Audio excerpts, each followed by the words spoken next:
We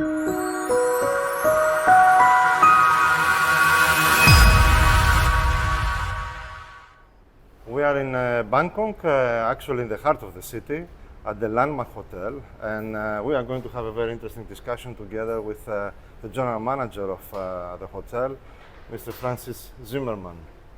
Thank you very much for being with me, first of all. Thank you very much for having me. It's a pleasure to be here. Something which is very interesting, and I would like your opinion on that, is that every time I travel to Bangkok, I see new hotels, new investments. The hospitality scenery in this city is changing rapidly, and I suppose the competition is fierce. So how your hotel, and your group actually, is positioning in this environment? Well, you're 100% right. I think, my 25 years of experience in and out of Thailand, we're constantly building hotels in the city, and I think it's, certainly for the traveler, it's very beneficial because the supply, keeps growing, and we know the supply-demand equation. But at the same time, they're getting some of the greatest hotels in Asia, and some of the best service as well. But to say the competition is incredibly tough, with that. So, and especially for an independent hotel like us, I think we are the most successful 5-star upscale independent hotel in the city, and we're surrounded by an ocean of brands, here. Exactly. So that makes it even more difficult. But at the same time, I think comparatively to 20, 30 years ago, the advent of online and all that, it's very easy to plug and play and open yourself up to the world. And I think that's part of the reason why you see a lot of hotels that, people see the math and the investment, and somehow they can make it work even in this competitive environment here. But, for us, we're coming up to our 37th anniversary in November here in Bangkok. For a little history and nostalgia, we were the tallest building in Bangkok for 1 year after opening. For how long? For 1 year? 1 year, only 1 year. Wow. We were the tallest hotel here. So, okay. An interesting little fact. But we recognize the fact that this competitive environment, that if we want to continue being, a leading independent hotel, and giving some of the brands a run for their money as well. I have a very, strong competitive set that I challenge the team against. We have to do a few, upgrades as well. There's a lot of, beautiful new hotels and a lot of new product, and some of the brands have 30 brands, and they touch every little customer segment in there. So we have to be quite relevant as well. And I think what we've embarked on in the last year, and which we'll continue to in the next 2 years, will, position the Landmark and strengthen that position in the Bangkok market moving forward. Which are your USPs currently? Because new are coming, I suppose, but currently, which are your USPs? Well, I think, we have a fantastic location in the city. I think, over the course of the last 2 decades, a lot of fanfare has gone to areas like Ratchaprasong, Plonchit, Satorn, Silom. The river has rediscovered itself with some new product there as well. That and certainly Upper Sukhumvit, the escapes of Tonglor, Ekamai, and these neighborhoods have come on really strong. And it's been a little neglected between Rumrudi and Asok here, but you can certainly see the renaissance that's been happening the last 5 years, and it's one of the reasons why the owners have supported a redesign and a repositioning of our hotel. I think from the get-go, when our founder Kunjataporn built this hotel, he built it on the strength of our food and beverage. We've pretty much, whether it's in our restaurants or in our banqueting, the culinary expertise in the hotel is has been some of the best that I've ever worked with. Well, Bangkok, I would say, if there is a culinary paradise somewhere in the world, I would say Bangkok, maybe it is the one. There are so many options. I agree. I think when the top 50 restaurants in Asia came out, San Pellegrino, Bangkok had the most out of any city, and it was quite surprising. And I think, Thais have always been very open. We know they eat 24/7 and they love their food, and they're very open to the other cuisines, and they kind of take that and put a little Thai style to it. Yeah. But the Thais are very entrepreneurial and they're extremely creative, and I think with that and the blending of Western culinary and Asian culinary, you've got great Thai chefs that are cooking excellent Western food, and you have Western chefs cooking great Thai food now. Exactly. And I think with the advent of the internet and everything, that you don't have to be Indian to cook good Indian food anymore. You can get it pretty close. And I think that again, that's opened up the whole culinary world. In the past, if you were a chef like my father, you had to travel the world, you had to buy big cookbooks, and that. But now today you can find everything in Bangkok at least. Yeah, and Almost all logistics have cuisines. helped too. But, as people have traveled, they've discovered that flavor. But then they go home and they go to a Thai restaurant and they go, "Ooh, this is kind Not of the same." bastardized in a way." Yeah, But yeah. now that you can get a lot of the product there as well, that people want that flavor. They want to, when they go to a Thai restaurant, imagine like they were sitting on a beach in Phuket, Exactly. or in a great restaurant in Bangkok. Your F&B outlets, they have a great advantage. They're facing the main street, the Sukhumvit street, and very easily visible from whoever is passing by. So they were very popular, and now you are creating them from the beginning, I would say.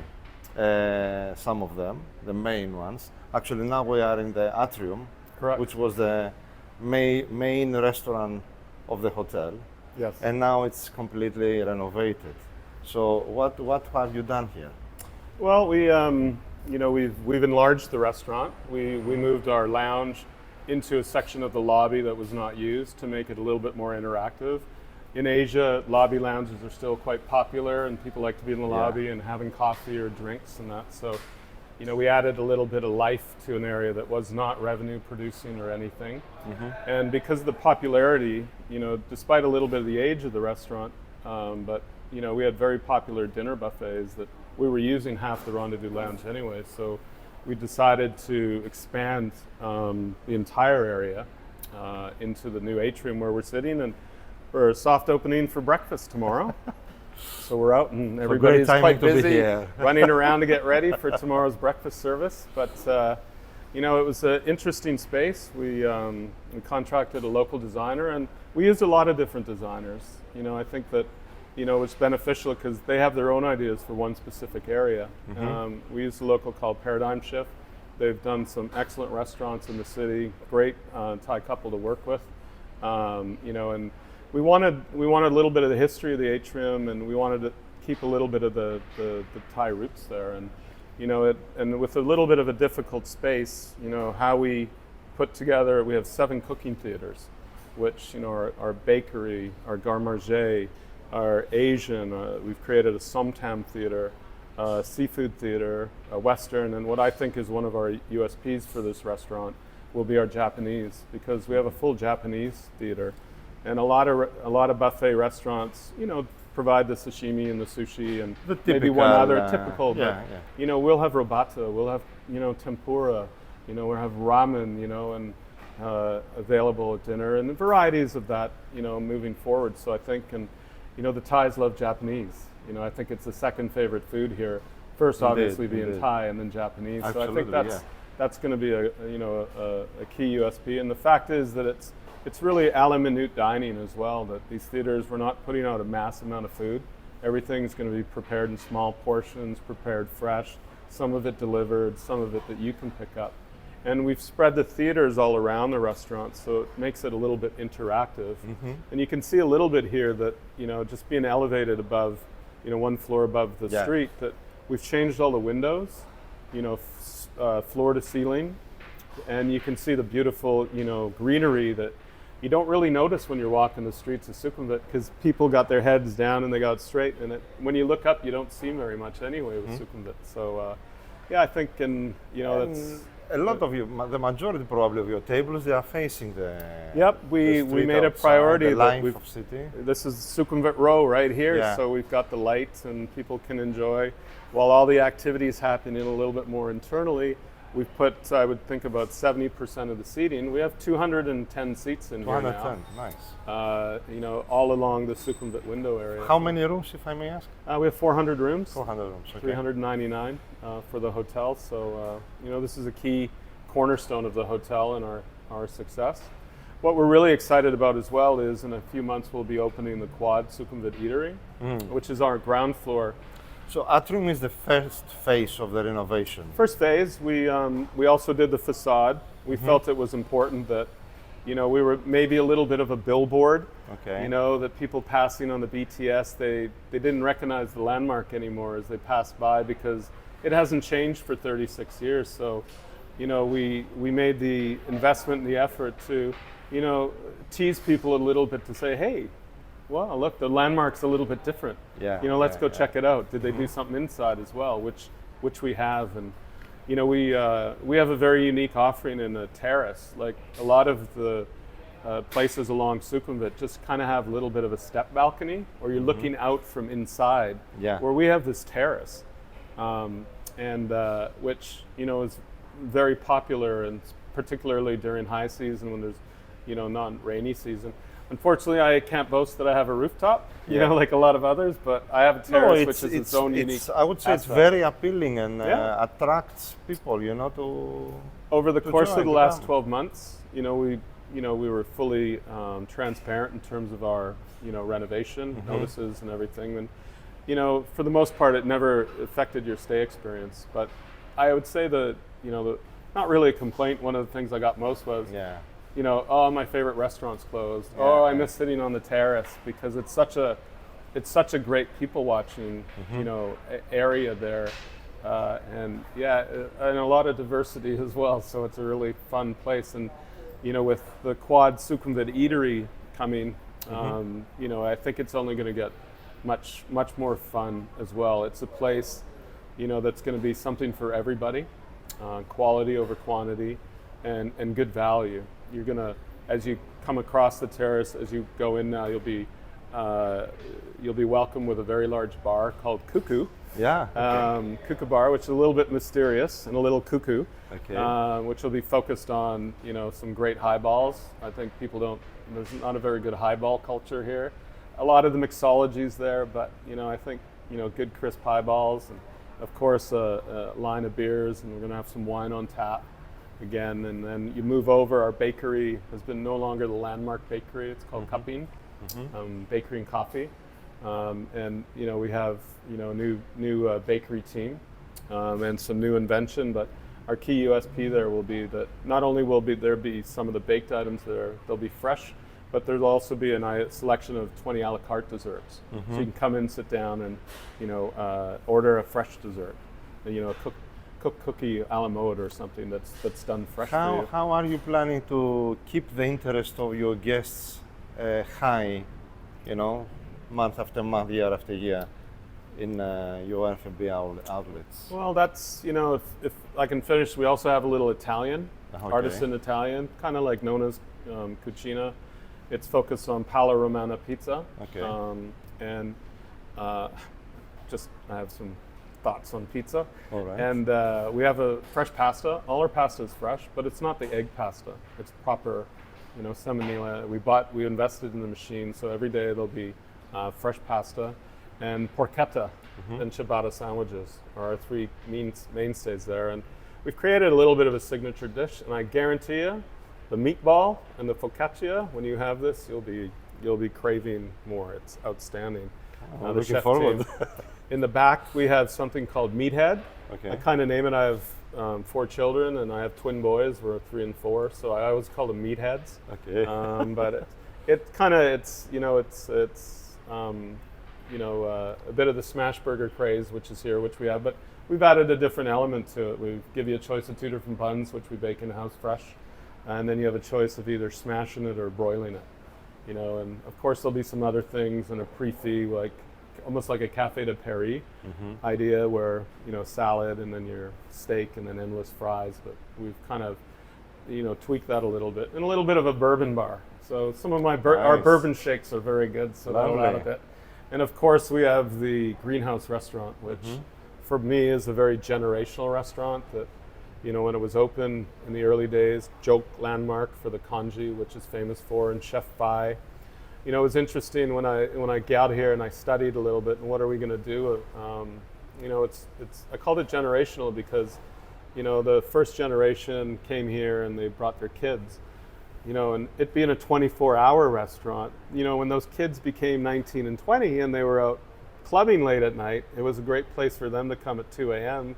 For a comforting bowl of, congee to soak up a little bit of the night fun that they had and all of that. And then as those people got older and had children, they brought them here for that. So it was really kind of upgrading that restaurant, same quality. Because we have some other Western, it'll only be no longer. It used to do Chinese, Thai, and Western, but no more Western. It'll be solely focused.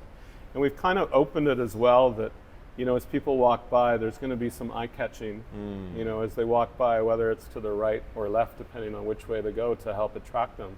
To get back to your first question, how are we going to do that? Well, I'm hiring a position that's called program manager. Okay. It's not a sexy name. I haven't come up with a sexy name yet, but it's not your traditional hotel position. It's a position that I want that person constantly. We've got a lot of ideas for promotions and activities, but something's happening every Looking day for here. innovations. all the Just time, to yeah. just to keep interest. That special cooking events, dine-arounds, different types of music coming in, DJs, the whole 9 yards, and just constantly focused on that and nothing else. Nothing to do with a hotel, nothing else. Just there, give people reasons to keep coming back. I think the food and the service will do that, but having other animation and an interesting vibe is always something that is Something important. new is happening all the time. Exactly. And the last thing with that is, you can sit anywhere because it's open, space.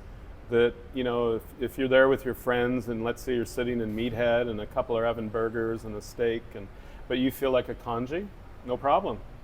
Order it, it'll be delivered. You can have anything from anywhere where you're sitting and it's delivered nice. right to you.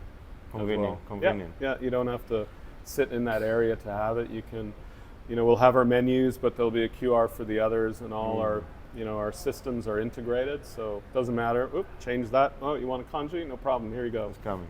Boom. And off lovely. it goes. And So apart from your F&B outlets, what else follows regarding renovations or? well, we open the atrium tomorrow. We'll be opening the quad soft opening mid to the end of November, and then at the end of the year we've also renovated our third floor meeting space. It's not our ballroom floor. These are used to have 11 breakout rooms. We've reduced it to 10, and we've enlarged one. We've also punched out windows to Sukhumvit, soundproof windows.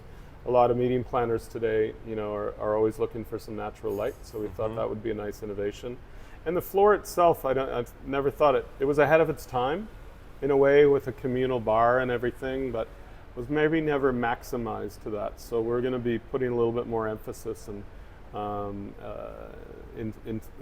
that part of it. And last, moving forward, then next year we will be doing our ballroom space, and then after that, towards we have to select the time. We'll be going back into our guest rooms and doing a full room renovation, club floor, and then during those 18 months, most likely our spa and Chinese restaurant and our swimming pool as well. So yeah, lots of A lot of new things are coming. Yeah, and I think it's great. I mean, we've been a landmark in this footprint for many years, and I think Indeed, you we'll make be a your very name strong, reality. Yeah, we'll be a very strong Landmark. hotel moving forward. Yeah. Now and definitely for the next 10 or 15 years. So speaking about the new things, the future, if I ask you to look into your crystal ball, okay, Yeah. there are a lot of buzzwords coming in and out in this industry. technologies, new technologies, AI, risks, cybersecurity, sustainability, inclusivity, this and that, on one hand. On the other hand, Thailand is targeting even more numbers of tourists coming to the country. They will double the capacity of the airport, the Suvarnabhumi airport, to 80 million, and they double the capacity of all the airports actually. So what do you think will be the future of hospitality the next, I don't know, decade or more? Yeah. Depends how far you can go. Hopefully, into your crystal hopefully ball. I'm retired by then. So you don't have to worry about that. Yeah, I Okay. think but one CEO of of one of the OTAs back in the day, he used the term velocity, Okay. which I'll remember, and he said that and this was at a chamber event, and multi different disciplines that were in there, but he said, you think your business moved fast. If I'm not doing better today, then tomorrow I'm already behind. And I think that's just the pace of the world, and it's got quite frenetic, and it's maybe a little bit too fast, like we're moving a bit. But at the end of the day, hospitality is hospitality. I think not only have we done the external part, but we've also are investing internally as well, building up our infrastructure, training programs. And customers still want service. I know certain generations are glued to their phone a little bit, but I think for 5-star luxury, it's there's a real personal aspect for it, and for me, it's the most positive comments come from that. I think if Thailand's gonna evolve to Bangkok, an 80 million personal hotel, a lot of infrastructure has to be planned too. Yeah, I think if you look at a city like Dubai, each time I go to Dubai, they're like demolishing and rebuilding the same highway they just rebuilt 3 years before, because of what now has been built in a certain area, just to make sure that everything works. So that part is very important as well, and I think protecting some of the natural the beautiful parts of Thailand is important, that it's not just mass tourists, that we protect a little bit of the environment and the area where we live, and why people are actually coming here to discover. I think has to be sustainably done moving forward, but certainly there'll be more innovation, but it's still one of the oldest professions in the world, and I think customer service and bringing smiles to everybody's face. I joke that I'm the elevator guy of the hotel, because I'm the guy that's talking with them, and I always make a point of one of my things every day of goal is, how do I get away with saying something to somebody and making them laugh, but get away with it, kind of in a jokester kind of way, and it's something that's not moving forward, that and guests appreciate that. So I think that personal and a hands-on approach, both for your guests and your employees, is very, very important if you want to, continue being relevant in this competitive environment moving forward. Not sure if I answered that question, but you did. It's a difficult one. You did.